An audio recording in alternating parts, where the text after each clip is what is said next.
Hockey Inside Out, presented to you by the Montreal Gazette.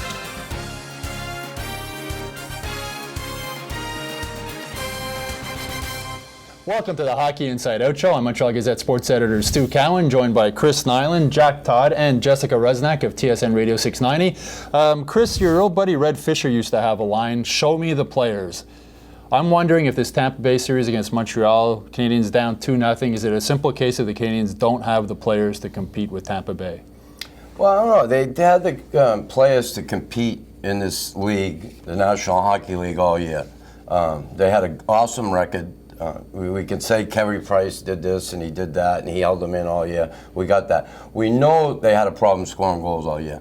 I don't know if it's a question they don't have the players. Could they use more scoring? Of course they would, but the opportunities, some of the opportunities they get, they're not taking advantage of. I mean, you hit the post, you hit the post. It's not hitting the net. They had some glorious opportunities in the first game. That game could have been, they could have been up 3-0 at one point in that game if they buried their chances. They're just not putting the puck in the net, one of the things. And the depth of Tampa Bay and the goaltending obviously has proved to be too much for this team all year. And it hasn't gotten better in the playoffs. You see any way of them coming back from a 2-0 deficit? I think it's going to be tough. I covered the 2004 series down there, and this feels a lot kind of the same, although in that case the first two games were in Tampa.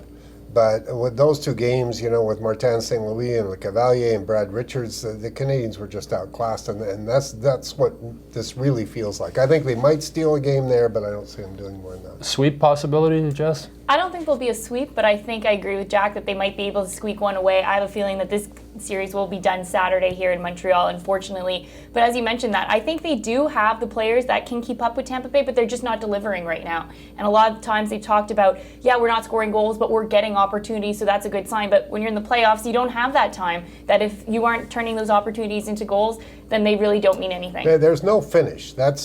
To me, that's the biggest thing. And what you need there, to me, Bergeron's number one priority in the offseason is go out and get a counterbalance to Max Pacioretty.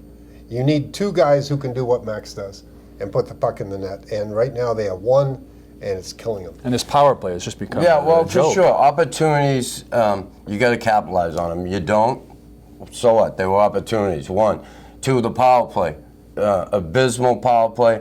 I've heard the coach talk about momentum. We get momentum on it. Momentum, you got to score on it once in a while. Listen, I don't expect them to be perfect, but they're not even generate. Sometimes they generate some chances, but they have to score on it, and they're not. Momentum's not enough. And he did mention too that, you know, a lot of times on the power play, if the puck was a little, like, few inches closer, it would have been into the net, and then this would be a completely different story. They would have 3 or 4 goals on the power play. But this is reality. That's not what happened. So as much as you're saying, you know, what could have happened or what should have happened, but you got to live in the now, and the power play is not producing. I think the two goals they got Sunday showed something. They both came from way out of the point, Petrie and Gilbert. And, you know, they're getting in the wrist shots. They're not the PK big wind-up slapper. It looks to me like Bishop's a little vulnerable out there. Also, he doesn't know where the hell the puck is if it's on a rebound. You always see him like this. Yeah. He's looking around trying to see where it is. I mean, you're going to be like Brian Flynn, who had a shot right after Petrie's and hit him right in the bread basket. The guy's 11'4" and 400 pounds. You're not going to beat him that way. But I would like to see more of that. I'd like to see a lot more of Petrie on the power play, especially.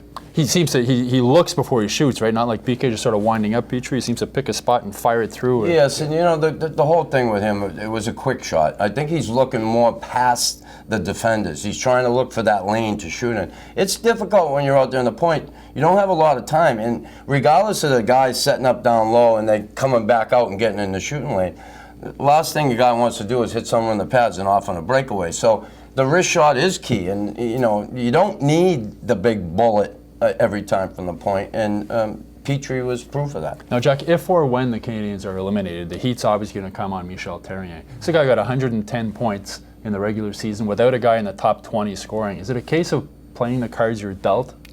Yeah, I think it is to a degree. Like I said, I think they need at least one more big league sniper, and he doesn't have that. So, you know, he's going to get crucified if they get swept in this series.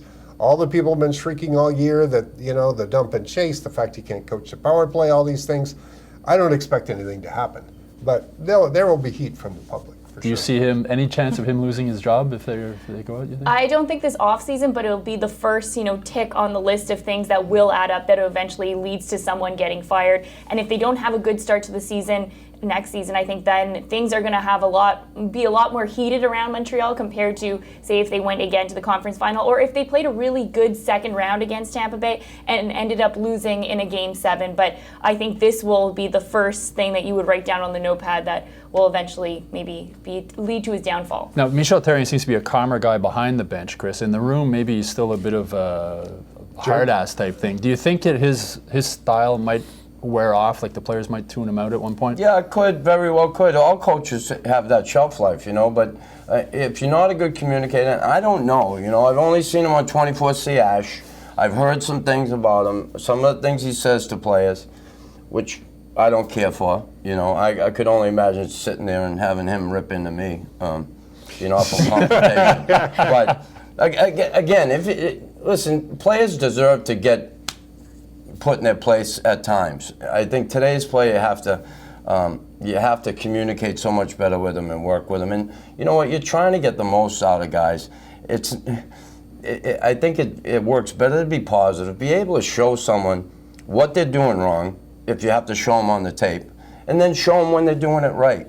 And expect that. Say, here's the deal. And try and get guys to be honest with themselves about their game and get the most out of them. And I think, and again, I can't speak because I'm not in there, but some of the things I heard, I haven't liked what I've heard. And again, hopefully he's changed some of that. But again, I go to 24CS at the time he said to PK, you think you're playing good? You think you're playing good?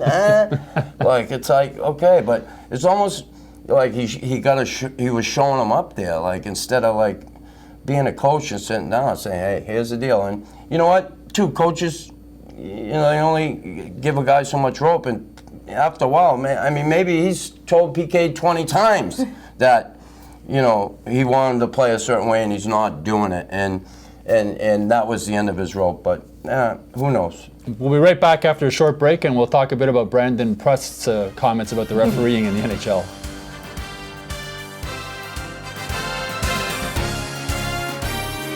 Welcome back. Brandon Prust making headlines with his comments about the referee Watson. Jack and Jessica, you guys were in the scrum. What was your reaction when you heard Brandon's comments? I was at the back, and I kind of got it in fragments. I got the mother bleeper part and some of the other stuff, and I thought, wow, this is pretty heavy. And then the next day when I read the comments over, it was obviously it was going to cause a storm. The whole thing, I think, has been really intriguing, and the revealing part has been how much almost all the media, the party line everywhere as well, he screwed up because now the refs are going to come down on him hard. And sometimes the most revealing thing is what you say that you don't think needs explanation. Because the assumption behind this is that National Hockey League refs are biased, that they will act in coercion to browbeat Brandon Prust for what he said. And finally, that the guy that quarterbacked the whole whitewash investigation, his son plays for the Canadiens' greatest rival, the Boston Bruins, and he's demonstrated before that he has zero integrity and zero objectivity. And this entire ugly National Hockey League story, like the initial column I wrote, was that Prust touched off a contagion of idiocy in the team, which is true. Subban took a dumb penalty, Yemlin took a couple that went right down the lineup, but they're missing the story, which was, I noticed the biggest thing about Prust's apology, he did not say he didn't say it.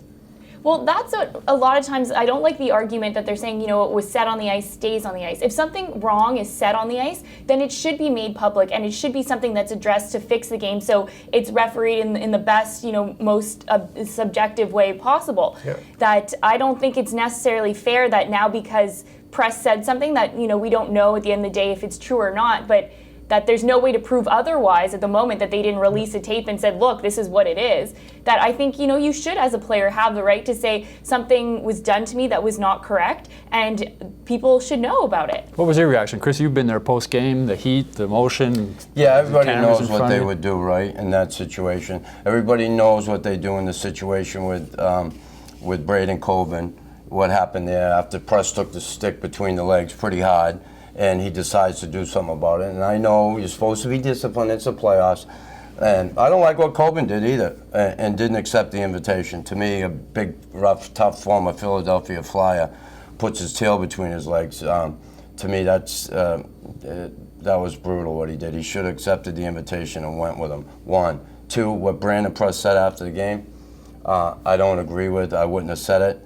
I think he, looking back, probably wishes he didn't say it and make it public, but again, I understand what's going on here. The frustration, your adrenaline's going. He said his heart was pumping out of his chest. When you're in those shoes, you don't always make the best decisions. And I'll go further by saying the job he has and the job he's done here, showing the courage, the sacrifice for his teammates since he's been here. The only guy who's done it.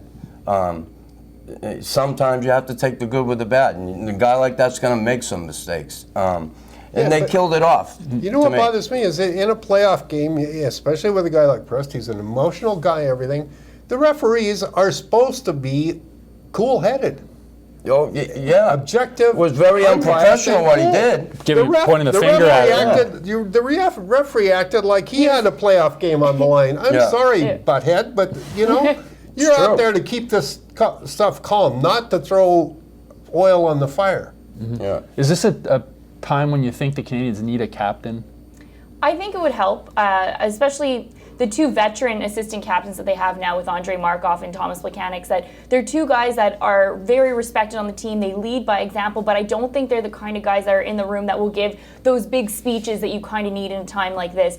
And I think, Max Pacioretty and PK Subban are doing a good job, but they're part of that group of the young veterans that they're still learning how to grow into that leadership role. That I think it would be helpful if you look back at last year, a guy like Brian Gionta, who's won the Cup, who's been in a lot of situations, to kind of get everyone riled up, let them all realize that the series is not done, their season's not done, that they're able to come back. That I do agree with you that a captain in a situation like this would probably come in handy. You had Bob Gainey. As a Press might be the best one. you had Bob Gainey as your captain. How do you think Bob would have handled this situation with what happened with Preston going into the Game 3? I don't know if a game like Game 2 afterwards, I think, would have been addressed by everybody for sure. I think Bob would have tried to calm everything down and make guys realize that it's not as bad as we think it is. Let's get refocused and do what we have to do. We blew that one. We gave him that game. He'd be calm about it, Bob. And he was never a yelling guy, and he led by example. And when he spoke, everybody listened, and it wasn't often he had to speak. And do the Canadiens need a captain at this point? I'm sure the people who speak up are speaking up in there, regardless if the guy has a C in his chest or not. Would it be good at this point? They went without it all year, and it seemed to work pretty well. They're going to have to get through this rough patch. This is a growing experience for this team, and I said it before the season, I thought they were going to take a step back this year before they really move forward and become a team that's competitive every year in the playoffs, that's making the playoffs and able to, like a Chicago type of team that they're in, they're going to play, they're a playoff team. That team, they have the experience. Look what they're doing in the playoffs. And I really, truly believe the team has to learn, and they have to go through things like they're going through right now to grow. That's it for this week's Hockey Inside Out show. We'll be back next week, and we'll see if the Canadiens are still playing.